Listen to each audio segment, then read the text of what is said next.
Assalamualaikum warahmatullahi wabarakatuh. Hai, apa kabar siswi baru di SMP Negeri 1 Tanjung Bumi? Bagaimana kabar kalian semua? Tentunya dalam keadaan sehat walafiat, ya kan? Pertama-tama Ibu sampaikan selamat untuk kalian karena kalian sudah diterima di SMP Negeri 1 Tanjung Bumi. Tapi kali ini kita belum bisa melaksanakan pembelajaran secara tatap muka dan kegiatan MPLS pun kita laksanakan secara daring. Ya, kali ini ya untuk kegiatan MPLS Ibu akan memberikan materi tentang pengenalan kurikulum 2013. Ya, tapi sebelum kita memulai materi, Ibu akan memperkenalkan diri terlebih dahulu. Nama Ibu Elisa Yuniwati SPD. Ya, Ibu biasa dikenal atau dipanggil dengan Ibu Elisa. Dan Ibu merupakan salah satu pengajar bahasa Indonesia di UPTD SMP Negeri 1 Tanjung Bumi. Selain itu, Ibu juga bertugas sebagai wakasek urusan kurikulum. Ya, untuk lebih jelasnya, ya mungkin nanti kita bertemu di luar. Ya, ini Ibu. Ya, baik, langsung saja kita akan memulai ya materi kita di kegiatan MPLS. Ya, kita akan belajar tentang kurikulum 2013. Ibu yakin di SD dulu kalian sudah tahu tentang kurikulum 2013. Terbukti rapot kalian sudah tidak lagi menggunakan buku atau ditulis tangan, tapi ya di print, kemudian per lembarnya diletakkan di map. Itu sama dengan di SMP ya. Ya, langsung saja kita akan memulai materi kita ya. Ya, kita akan belajar dulu tentang pengertian kurikulum 2013. Apa itu kurikulum 2013? Kurikulum 2013 merupakan kurikulum berbasis karakter dan kompetensi yang mewajibkan anak untuk aktif dalam pembelajaran. Jadi di sini yang aktif adalah siswa-siswinya, sedangkan gurunya hanya sebagai ya motivator untuk kalian ya. Selanjutnya, kurikulum 2013 juga bertujuan untuk meningkatkan mutu proses dan hasil pendidikan yang mengarah pada budi pekerti dan akhlak mulia peserta didik secara utuh, terpadu dan seimbang sesuai dengan standar kompetensi lulusan pada setiap satuan pendidikan. Ya, ini pengertian kurikulum 2013. Selanjutnya ya, kita akan belajar tentang tahap pembelajaran dalam kurikulum 2013. Ya, tahapan-tahapannya antara lain yang pertama adalah kegiatan pendahuluan, di mana pada kegiatan pendahuluan biasanya berisi pengkondisian suasana belajar, diskusi kompetensi yang sudah dipelajari sebelumnya, penyampaian kompetensi yang akan dicapai dan manfaat dalam kehidupan sehari-hari, penyampaian garis besar cakupan materi dan kegiatan yang akan dilakukan, serta penyampaian lingkup dan teknik penilaian yang akan digunakan. Ya, jadi dalam kegiatan pendahuluan biasanya awal kegiatannya adalah mengkondisikan suasana kelas. Misalnya dengan cara berdiskusi pelajaran yang sudah dilaksanakan sebelumnya atau dilanjutkan dengan penyampaian kompetensi yang akan disampaikan pada saat itu. Ya, selanjutnya tahap yang kedua adalah kegiatan inti, di mana pada kegiatan inti ini kita sudah masuk pada bagian kegiatan proses pembelajaran ya. Jadi merupakan proses pembelajaran untuk mencapai kompetensi yang dilakukan ini pada kegiatan inti, di mana pada kegiatan ini disampaikan materi yang akan ya disampaikan pada saat itu. Yang ketiga, ini adalah kegiatan penutup, di mana pada kegiatan penutup ini adalah pembuatan rangkuman atau simpulan pelajaran, atau bisa juga refleksi, mengulang kembali pelajaran yang telah disampaikan, pemberian umpan balik terhadap proses dan hasil pembelajaran. Ya, ini untuk tahap pembelajaran dalam kurikulum 2013. Ya, kita lanjut kembali. Sekarang kita masuk dalam penilaian dalam kurikulum 2013. Penilaian dalam kurikulum 2013 ini yang pertama adalah sikap. Jadi sikap yang dinilai terlebih dahulu. Ya, apa Bu yang dinilai?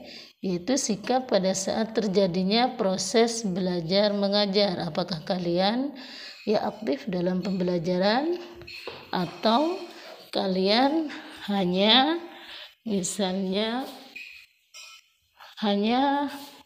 memperhatikan sekilas dan setelah itu tidak memperhatikan kembali.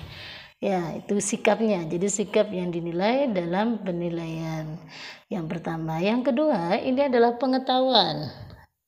Pada bagian pengetahuan, ini menilai materi pembelajaran yang dikuasai atau dipahami peserta didik. Ya, jadi setelah pembelajaran selesai, kemudian diadakan penilaian materi pembelajaran. Apakah sudah menguasai atau belum? Ini bagian penilaian pengetahuan. Selanjutnya yang ketiga, penilaian keterampilan. Pada penilaian ini menilai keterampilan dalam mengerjakan soal, pelaksanaan proyek atau tugas-tugas, membuat teks atau dalam menjawab soal lisan. Ini masuk dalam keterampilan. Selanjutnya kita akan belajar lagi tentang struktur kurikulum di SMP Negeri 1 Tanjung Bumi. Setelah tadi kita sudah belajar tentang pengertian kurikulum 2013, tahapan kurikulum 2013 dan penilaiannya. Sekarang kita akan belajar tentang struktur kurikulum yang dipakai di SMP Negeri 1 Tanjung Bumi. Ya, antara lain di SMP Tanjung Bumi ini ada 11 mata pelajaran yang disampaikan, di mana terbagi menjadi 2 kelompok, yaitu yang pertama adalah kelompok A. Pada kelompok A ini terdiri atas mata pelajaran yang pertama agama dan budi pekerti. Jadi pada pelajaran mata pelajaran ini disampaikan materi tentang agama, terutama agama Islam dan budi pekerti. Alokasi waktunya untuk mata pelajaran agama adalah 3 jam pelajaran. Ya, selanjutnya yang kedua, mata pelajaran pendidikan kewarganegaraan atau PKN. Untuk mata pelajaran PKN, ini alokasi waktunya 3 jam. Selanjutnya yang ketiga, bahasa Indonesia, ini alokasi waktunya 6 jam. Ya.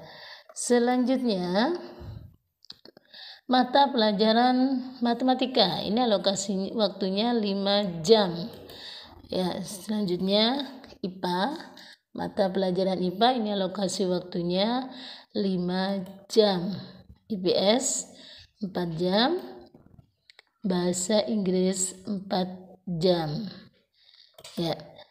Ini untuk kelompok A. Selanjutnya kita ke kelompok B. Untuk kelompok B ini terdiri atas mata pelajaran yang pertama seni budaya atau SBK.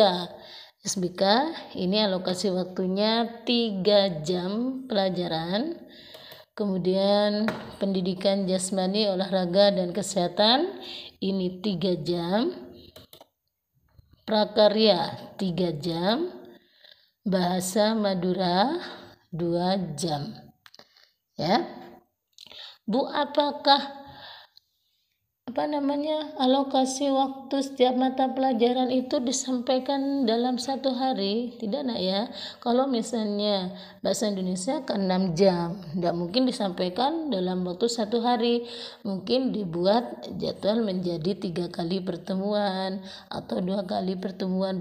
Begitu juga dengan matematika dan IPA ya, yang jumlah jamnya banyak ya. Jadi ini untuk struktur kurikulum yang ada di SMP Negeri 1 Tanjung Bumi. Kok beda Bu dengan waktu di SD? Jelas beda ya. Mungkin tapi perbedaannya tidak jauh ya. Untuk di SD mungkin kalian sudah belajar tentang agama, PKN, bahasa Indonesia, matematika, IPA, IPS, bahasa Inggris pun Ibu lihat di SD sudah ada. Ya, hanya mungkin yang baru ini SBK, seni budaya. Ya, atau mungkin sudah ada SBK ya. Olahraga juga sudah ada, prakarya. Nah, ini mungkin yang tidak ada. Ya. Ya, masa Madura juga sudah ada. Lalu apa bedanya antara struktur kurikulum di SMP dengan di SD? Ya, ini mungkin mata pelajarannya lebih banyak dan alokasi waktunya lebih panjang ya. Di antara kelompok mata pelajaran ini kira-kira yang paling kalian sukai yang mana? Mata pelajaran apa?